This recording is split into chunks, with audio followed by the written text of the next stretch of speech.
Hello friends, welcome back to Plus One Improvement classes. We've already completed the discussion of the 4 poems in the Plus One course book. And today we're dealing with the poem Sleep by William Wordsworth. പ്രിയപ്പെട്ട കുട്ടികളെ, ഇന്നത്തോടുകൂടി നമ്മുടെ plus one improvement പരീക്ഷയ്ക്ക് വേണ്ടിയുള്ള കവിതകളുടെ revision അവസാനിക്കുകയാണ്. നമ്മുടെ പാഠഭാഗത്തിലുള്ള 5 കവിതകളും നമ്മൾ വിശദീകരിച്ച് കഴിഞ്ഞു, മലയാളത്തിലും ഇംഗ്ലീഷിലും എല്ലാം. കവിതയുടെ അപ്രീസിയേഷൻ എഴുതേണ്ടത് എങ്ങനെയാണെന്നും നമ്മൾ പഠിച്ചു കഴിഞ്ഞു. ഇന്നത്തെ വീഡിയോയുടെ അവസാനം ഞാൻ നിങ്ങൾക്ക് ഒരു വാട്സപ്പ് ലിങ്ക് ഷെയർ ചെയ്യുന്നുണ്ട്. അതെന്തിനാണെന്ന് വെച്ചാൽ, ഈ ചാനലിൽ പോസ്റ്റ് ചെയ്യുന്ന ഇംപ്രൂവ്മെൻറ്റ് ക്ലാസ്സുകൾക്ക് ശേഷം ആഴ്ചയിൽ ഒരു ദിവസം നമ്മൾ ആ ലിങ്ക് ഉപയോഗിച്ച് ജോയിൻ ചെയ്യുന്ന വാട്സപ്പ് ഗ്രൂപ്പിൽ 1 അവർ ഡിസ്കഷൻ നൽകുന്നതായിരിക്കും. വീഡിയോ ഞാൻ നിങ്ങളോട് പറയുന്നു, ഡിസ്കഷനിൽ നിങ്ങൾക്ക് എന്നോട് പാഠഭാഗങ്ങളുമായി ബന്ധപ്പെട്ട എല്ലാ സംശയങ്ങളും ചോദിക്കാവുന്നതാണ്. ഓക്കെ, ഈ വാട്സപ്പ് ഗ്രൂപ്പിലേക്കുള്ള എൻട്രി സ്ഥിരമായി ഇംപ്രൂവ്മെൻറ്റ് ക്ലാസ്സുകൾ വാച്ച് ചെയ്യുന്നവർക്ക് മാത്രം. ഒരുപാട് കുട്ടികൾ ആവശ്യപ്പെട്ടതനുസരിച്ചാണ് ഇത്തരത്തിലുള്ള ഒരു സംവിധാനം ഒരുക്കുന്നത്. നവംബർ 1 വൈകുന്നേരം 7:30 മുതൽ 8:30 വരെ ഞാൻ നിങ്ങളോടൊപ്പം ആ ഗ്രൂപ്പിനകത്ത് ഉണ്ടായിരിക്കും. പ്ലസ് 1 കോഴ്സ് ബുക്കിലുള്ള 5 കവിതകളെക്കുറിച്ചും അപ്രീസിയേഷൻ എഴുതുന്നതിനെക്കുറിച്ചുമെല്ലാമുള്ള സംശയങ്ങൾ നവംബർ 1 നടക്കുന്ന വാട്സപ്പ് ക്ലാസ്സിൽ വെച്ച് മനസ്സിലാക്കി തരാനായി ശ്രമിക്കാം. Now, let's learn the poem To Sleep. William Wordsworth is the high priest of nature.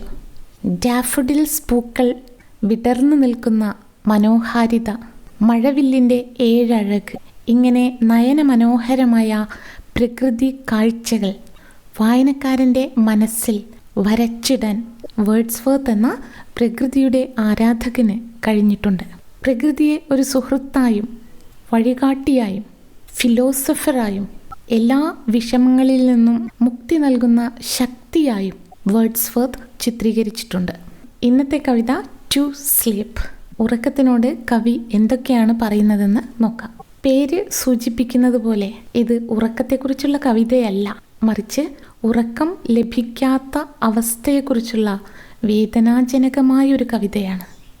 William Wordsworth, a major English romantic poet, Wordsworth possessed a deep love for nature, a theme reflected in many of his poems. He considered nature to be his friend, philosopher and guide. പ്രശസ്തനായ English romantic poet Wordsworth, അദ്ദേഹത്തിന് പ്രകൃതിയോടുള്ള സ്നേഹം അത് പറഞ്ഞറിയിക്കത്തക്കതല്ല. ഒട്ടുമിക്ക കവിതകളിലും പ്രകൃതിയും പ്രകൃതിയുടെ വർണ്ണമനോഹര കാഴ്ചകളുമാണ് പ്രമേയം. Theme of the poem. To sleep is a direct address by the poet Wordsworth to the sleep that very often eludes him. It sounds as if it's coming from an insomniac who knows the true value of sleep. നമ്മളെല്ലാവരും ഉറങ്ങാറുണ്ട്. ഉറക്കം നഷ്ടപ്പെട്ട രാത്രികൾ നിങ്ങൾക്ക് ആർക്കെങ്കിലും അനുഭവമുണ്ടോ? മനസ്സിനെ ചിന്തകൾ അലട്ടുമ്പോൾ പലപ്പോഴും നമുക്ക് ഉറക്കം നഷ്ടപ്പെടാറുണ്ട്. പക്ഷേ ആ ചിന്തകൾ ഒഴിയുന്നതോടുകൂടി നമ്മൾ ഉറക്കത്തെ പുൽകുന്നു. എന്നാൽ ഇൻസോംനിയ എന്ന ഉറക്കമില്ലാത്ത അവസ്ഥ അതനുഭവിക്കുന്ന ഒരാൾക്കാണ് ഇത്തരത്തിലൊരു കവിത എഴുതാൻ കഴിയുന്നത്. ഉറക്കം നഷ്ടപ്പെട്ട രാത്രികൾ നമുക്ക് സമ്മാനിക്കുന്നത് ആരോഗ്യകരമല്ലാത്ത പ്രഭാതങ്ങളെ ആയിരിക്കും. നല്ലപോലെ ഉറങ്ങി എണീക്കുന്ന പ്രഭാതങ്ങൾ എത്ര മനോഹരങ്ങളാണ്. എന്നാൽ ഉറക്കം നഷ്ടപ്പെട്ട രാത്രികൾ കവിക്ക് സമ്മാനിക്കുന്നത് വിഷമകരമായ വേദനാജനകമായ പ്രഭാതങ്ങളാണ്. It tells us how important it is to have a sound sleep in order to remain mentally and physically fit.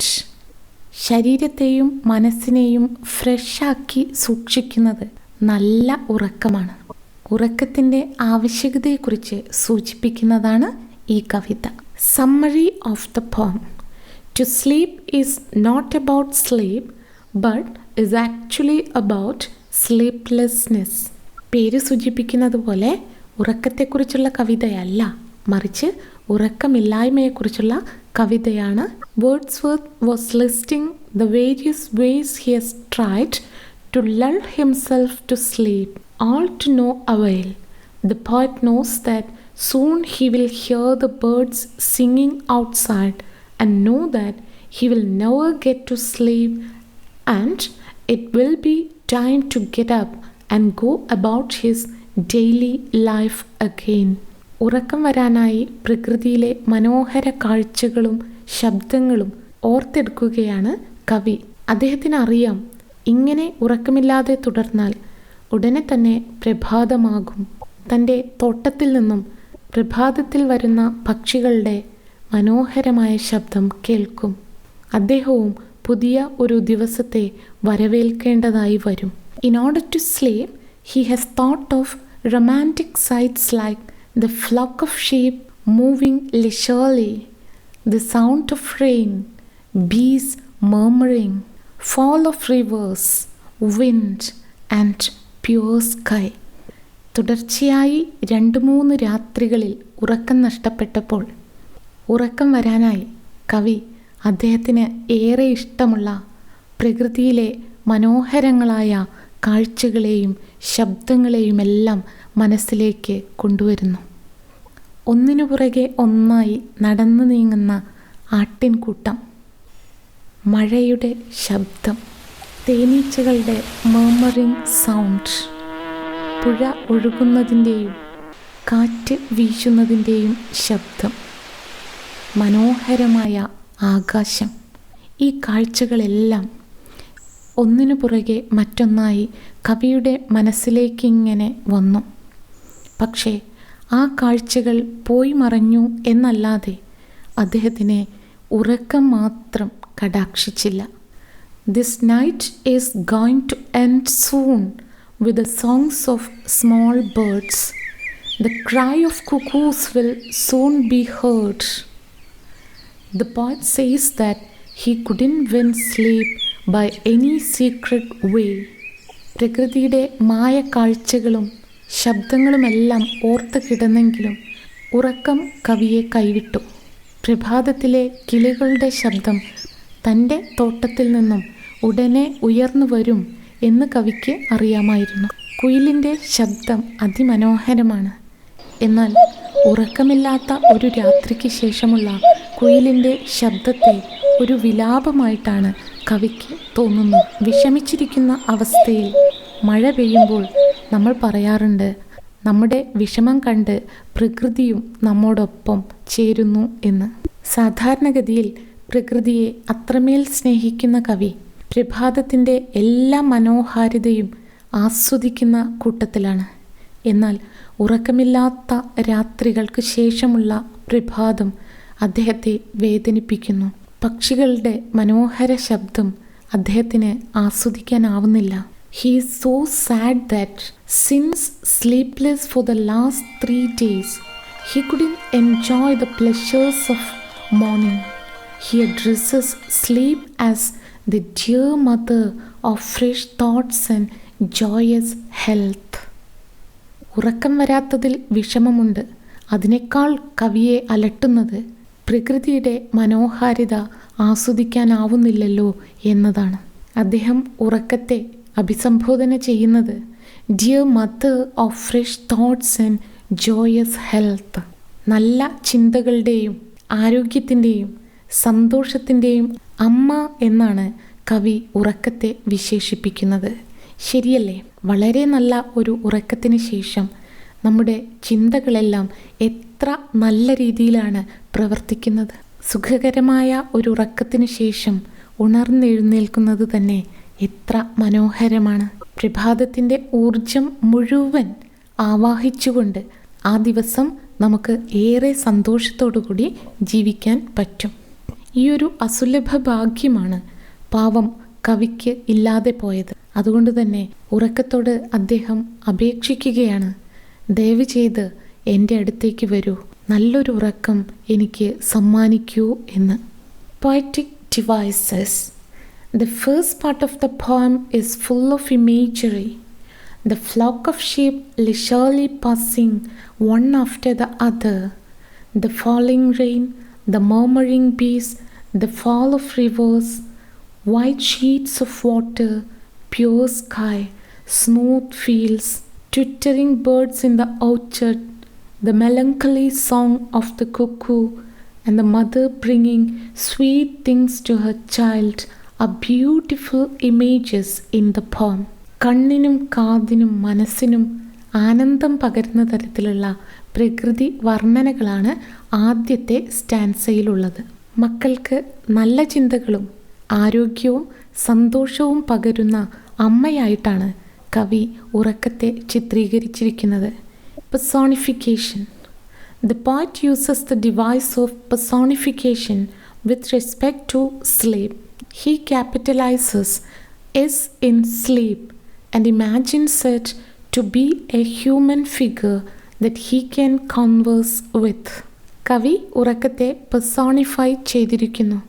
Apostrophe. The poet addresses sleep. The blessed barrier and morning's wealth are metaphoric imagery. Blessed barrier. Barrier means obstacle, തടസ്സം. തടസ്സം നമുക്കിഷ്ടമല്ല. But sleep is a blessed barrier. 2 പകലുകൾക്കിടയിലുള്ള ഒരു ബാരിയറാണ് sleep എന്ന് പറയുന്നത്. ഉറക്കമെന്ന ഈ തടസ്സം നമുക്കൊരു അനുഗ്രഹമാണ്. Beautiful description, isn't it? The structure of the poem. The poem is a sonnet. A sonnet is a poem of 14 lines. There are different kinds of sonnets. This sonnet has 2 parts. The first 8 lines form the octave and the last 6 lines form the sestet. 2 stanzas of 4 lines each in the beginning. 2 stanzas with 3 lines each. That is a sestet. And the rhyme scheme of this poem has a slight change from the normal rhyme scheme of a sonnet. Alliteration is used. Bless barrier between. The B sound is repeated. Message of the poem. The morning doesn't have much value if one is not able to sleep the night before. Sound sleep is essential for sound mind and sound body. Sleep is that which separates one day from the next, the one that gives birth to new thoughts and makes one feel healthy and fit. ശരീരത്തിനും മനസ്സിനും ഉണർവും ആരോഗ്യവും വേണമെങ്കിൽ ഉറക്കം അത്യാവശ്യമാണ് എന്ന മെസ്സേജാണ് കവി ഈ കവിതയിലൂടെ നൽകുന്നത്. Now the conclusion. The poem emphasizes the need to sleep well for a healthy life. Being a poet of nature, he gifts the reader with wonderful sights, sounds and movements in nature. ആരോഗ്യകരമായ ജീവിതത്തിന് ഉറക്കം അത്യന്താപേക്ഷിതമാണ് എന്ന് സൂചിപ്പിക്കുകയാണ് കവി ചെയ്തിരിക്കുന്നത്. ഒപ്പം പ്രകൃതിയിലെ വർണ്ണമനോഹരമായ കാഴ്ചകൾ വായനക്കാരന് അനുഭവ വേദ്യമാക്കി കൊടുക്കാനും കവിക്ക് കഴിഞ്ഞിട്ടുണ്ട്. നിങ്ങൾ പഠിച്ചിരിക്കുന്ന കവിതകളിൽ നിന്ന് 2 മാർക്കിൻ്റെയോ 4 മാർക്കിൻ്റെയോ ചോദ്യങ്ങളാണ് ചോദിക്കാറ്. 8 മാർക്കിൻ്റെ ചോദ്യം നിങ്ങൾ ഇതുവരെ പഠിക്കാത്ത ഒരു കവിതയുടെ ആസ്വാദനം എഴുതാനായിട്ടായിരിക്കും. ഈ 5 കവിതകളെയും നമ്മൾ സമീപിച്ചിരിക്കുന്നത് ഒരേ സ്റ്റെപ്പുകളിലൂടെയാണ്. അതുകൊണ്ട് തന്നെ ഇനി പുതിയൊരു കവിത കിട്ടിയാലും ഇതുപോലെ ആ കവിതയെ സമീപിക്കാനും അപ്രീസിയേഷൻ എഴുതാനും നിങ്ങൾക്ക് ബുദ്ധിമുട്ട് കാണില്ല എന്ന് ഉറപ്പുണ്ട്. ഒന്നുകൂടി ഓർമ്മിപ്പിക്കുന്നു, അപ്രീസിയേഷൻ എഴുതേണ്ട കവിതയെ ഒന്ന് സ്നേഹത്തോടുകൂടി സമീപിക്കുക. വായിച്ചാൽ മനസ്സിലാകും എന്ന തോന്നലോടുകൂടി വായിക്കുക. അപ്രീസിയേഷൻ എഴുതുമ്പോൾ ആദ്യ പാരഗ്രാഫിൽ introduction about the poem and the poet 2-3 sentence എഴുതുക. സെക്കൻഡ് പാരഗ്രാഫിൽ in 1 or 2 sentences write about the theme of the poem. In the third paragraph, you have to write about the summary of the poem. Fourth paragraph, poetic devices. Poetic devices എന്നതിനകത്ത് imagery, language used, figures of speech, tone of the poem, mood of the poem, ഇത്തരത്തിലുള്ള എല്ലാ ഡീറ്റെയിൽസും എഴുതുക. Then write about the message of the poem, relevance of the poem, and at the end, conclusion of the poem. ഇത്രയുമാണ് appreciation എഴുതുമ്പോൾ ശ്രദ്ധിക്കേണ്ട കാര്യങ്ങൾ. സിസ്റ്റമാറ്റിക്കായിട്ട് നമ്മുടെ course ബുക്കിലെ ഓരോ കവിതയെയും സമീപിക്കാനായി പഠിച്ചു കഴിഞ്ഞാൽ പുതിയൊരു കവിത കിട്ടിക്കഴിഞ്ഞാലും വളരെ നന്നായി അതിനുള്ള ഉത്തരമെഴുതാൻ കഴിയും. ഈ ഒരു ആത്മവിശ്വാസം നിങ്ങൾക്ക് നൽകാൻ വേണ്ടിയാണ് മൊത്തം കവിതകളെയും കുറിച്ചുള്ള ക്ലാസ് അടുത്തടുത്ത ദിവസങ്ങളിൽ നൽകിയത്. So please go through these videos once again and get ready to read a new poem, analyze it, and prepare a wonderful appreciation of it and score 8 marks. Ready? Okay then, here is the WhatsApp link. ഒരാഴ്ച ചെയ്ത videos base ചെയ്തുകൊണ്ടായിരിക്കും ആ ആഴ്ചയിലെ WhatsApp class. ഒരുമിച്ച് പോയാൽ നിങ്ങളുടെ എല്ലാം English പരീക്ഷയുടെ mark improved ആവും എന്ന് തന്നെയാണ് എൻ്റെ വിശ്വാസം. നിങ്ങളുടെയോ? കവിതകളെ ബേസ് ചെയ്തുകൊണ്ടുള്ള വീഡിയോസ് കഴിഞ്ഞിരിക്കുകയാണ്. Next day we will start with videos on discourses. പരീക്ഷയ്ക്ക് വരാവുന്ന ചോദ്യങ്ങൾ ഏതൊക്കെയാണ്, അതിന് എങ്ങനെയാണ് ഉത്തരം എഴുതേണ്ടത് എന്ന രീതിയിലുള്ള റിവിഷനാണ് നാളെ മുതൽ ഉണ്ടാകുന്നത്.